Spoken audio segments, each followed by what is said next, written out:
সকাল সকাল ঘুম থেকে উঠেই শুরু করে দিয়েছি কাজ। কাজ বলতে কি, যেহেতু বাড়ির সামনেই পুজো, আর ঘরের সব কিছু একটু পরিষ্কার করা দরকার। যেহেতু ঘরে একটু ঝুল টুল ভাঙা দরকার। তো তার জন্যই সকাল সকাল উঠে পড়েছি। আর উঠে দেখো এখন সমস্ত জায়গার ঝুলগুলোকে ভেঙে নিচ্ছি। কারণ মানে বোঝোই তো ঘরের একটা সুন্দর, তাই আমি এখানে কি বলতো ঝাঁটা দিয়ে ঝুল ভাঙছি। মানে ঝাঁটা দিয়ে কে ঝুল ভাঙে ভাই? কিন্তু ওইটাই আমার কাছে তাড়াতাড়ি হয়ে যায়। তার জন্য আমি ঝাঁটা দিয়েই ঝুলটা ভেঙে নিয়েছি। আর এখানে দেখো আমি সব জায়গায় জাস্ট কোনো কিছু নেই তাও একবার বুলিয়ে নিচ্ছি যে যদি কিছু হয়, যদি কিছু থাকে তার জন্য। আর পুজোটা হবে আমাদের ঘরেই, তো তার জন্য আমাকে একটু বেশি বেশি করে পরিষ্কার করতে হচ্ছে। আর এখানে তো পরিষ্কার হয়ে গেছে। আর এখানে দেখো বাবার বেডি কী করছে। বেডিতে শুয়ে আছে, একজন শুয়ে আছে, একজন বসে আছে। তো আমার মোটামুটি এখন ঘরের ঝুল ভাঙা হয়ে গেছে, তো তাই আমি আরেকবারটা দেখে নিচ্ছি যে না আর কোথাও কিছু আছে কি না। তো দেখলাম না, সব ঠিকই আছে। তো তারপরে ভাবলাম চলো একটু বাথরুমটাও পরিষ্কার করে নিই, কারণ বাথরুমে না অনেক ঝুল জমে গেছে। তার জন্য চলে এসেছি এখন বাথরুমে। আর বাথরুমের উপরটায় না সত্যি একবারও পরিষ্কার করা হয়নি, তো তার জন্য এত ঝুল জমে গেছে। তো বাথরুমটা তাড়াতাড়ি পরিষ্কার করে নিলাম। বাথরুম পরিষ্কার করার পরে চলে এসেছি উপরে। আর উপরে এসে দেখি আমাদের যে ছাতু রান্না হবে, তো তার জন্য চাল ভাজা শুরু হয়ে গেছে। আর মা আর লাভলিদি মিলে সেই কাজগুলো করে নিচ্ছে। এখানে দেখো মা চাল ভেজে দিচ্ছে আর লাভলিদি সেইটাকে আবার তোমাকে ছাতু তৈরি করছে। এটাকে তোমাকে বলে সেদ্ধ চালকে ভাজি করে তারপরে মিক্সিতে তোমার গুঁড়ো করলেই হয়ে যায় ছাতু। আর এখানে দেখো সিঁড়ির রেলিংগুলো এতই নোংরা হয়েছিল, যেহেতু পুজো সব কিছুই ধোয়া মোছা করতে হবে। তো তার জন্য দেখো আমি চলে এসেছি এইটা পরিষ্কার করতে। যেহেতু ঘরের সবাই মিলে কাজ না করলে কাজটা শেষই হবে না, এত বড় বাড়ি বলে কথা। আর এখানে দেখো কাজ তো আমি করে নিচ্ছি।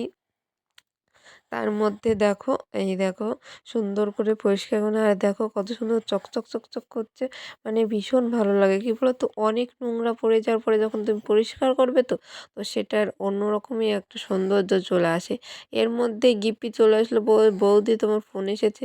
তো আমি বললাম না ঠিক আছে তুই নিয়ে যা। তা ও নিয়ে গেল। আর দেখো পরিষ্কার করে চলে এসেছে। আবার আমি জানলার যে রেলিংগুলো আছে সেইগুলো, চ্যানেলগুলো সেইগুলো পরিষ্কার করতে। আর এখানে দেখো রঙের তুলি দিয়ে কে পরিষ্কার করে ভাই? আমি করি। কারণ কি, এইটা তোমরা দেখতে পারো, এই দেখো কতটা নোংরা জমে আছে। আর এখনই দেখবে, দেখো এই দেখো কতটা নোংরা তুলে চলে এলো। আর এত সুন্দর পরিষ্কার এইটা তোমরা দেখতে পাচ্ছ, এইটা কত সুন্দর পরিষ্কার হয়েছে আর এটা কত নোংরা। মানে এত সুন্দর পরিষ্কার হয় না, তোমাদের কি বলবো। মানে চ্যানেলগুলো, মানে কোথাও কোনো ময়লা বলতে কিছুই থাকে না, পুরো তকতক করে। তো চলো আমার ঘরটা তোমাদের একটু ঘুরিয়ে দেখায়, কারণ আমার ঘরটা তো তোমাদের আজ এখনো দেখানো হয়নি। এই দেখো ঘরের তো কাজ তো হয়ে গেছে, কিন্তু এখনও কাজ অসম্পূর্ণ আছে। ড্রেসিং টেবিলের আয়না এখনও অর্ডারে আছে, এখনও পৌঁছায়নি। তো দেখো সব তো হয়ে গেছে, এখন আমি ঘর মুছে স্নান করে নেবো। তো চলো এখন ঘরটাকে সুন্দর করে একটু ক্লিন করে নেওয়া যাক। আর তোমাদেরকে সবাইকে বলে রাখি, বাড়িতে যেহেতু পুজো, এত কাজ এত কাজ, গাইস পাগল হয়ে যাচ্ছি। আর কি বলবো, সাথে তো আরেকটি আছে, সেটা তো পাওনা উপরি। মানে সে তো, মানে তুমি যতই কাজ করতে যাবে সে তোমাকে ততই বাধা দেবে। যাই হোক, সব মিলে না কাজ করতে করতে পাগল হয়ে যাচ্ছি। এই প্রায় 1-1.5 মাস হলো ভীষণ চাপ যাচ্ছে, ভীষণ চাপ। তোমাদের সাথে কন্টিনিউ কিছু শেয়ার করতেই পারছি না, সেই লেট হয়ে যাচ্ছে, সেই লেট হয়ে যাচ্ছে। যতই তোমাদেরকে কথা দিচ্ছি না কেন, কিছুতেই আমি সেটা ফুলফিল করতে পারছি না, সেটাকে লেট হয়ে যাচ্ছে। এত চেষ্টা করছি, বাট তারপর আমি পেরে উঠছি না।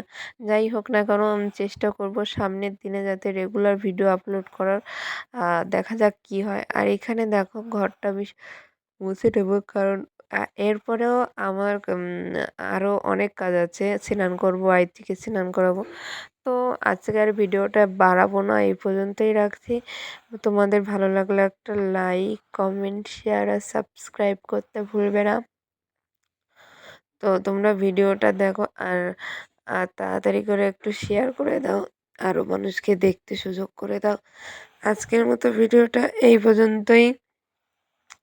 আর দেখা হবে তোমার সাথে নেক্সট ব্লগে, দেখা হবে তোমাদের সাথে পুজোর আরও কাজ নিয়ে একটা নতুন ভিডিওতে। আর পুজোর দিন তো একটা ধামাকাদার ভিডিও আসতে চলেছে। তো আজকের মতো টাটা। সবাই ভালো থাকবে, সুস্থ থাকবে, আর এভাবেই আমাদের পাশে থাকো। আর বেশি বেশি করে চ্যানেলটাকে সাবস্ক্রাইব করে দাও। তো কী করছো তোমরা?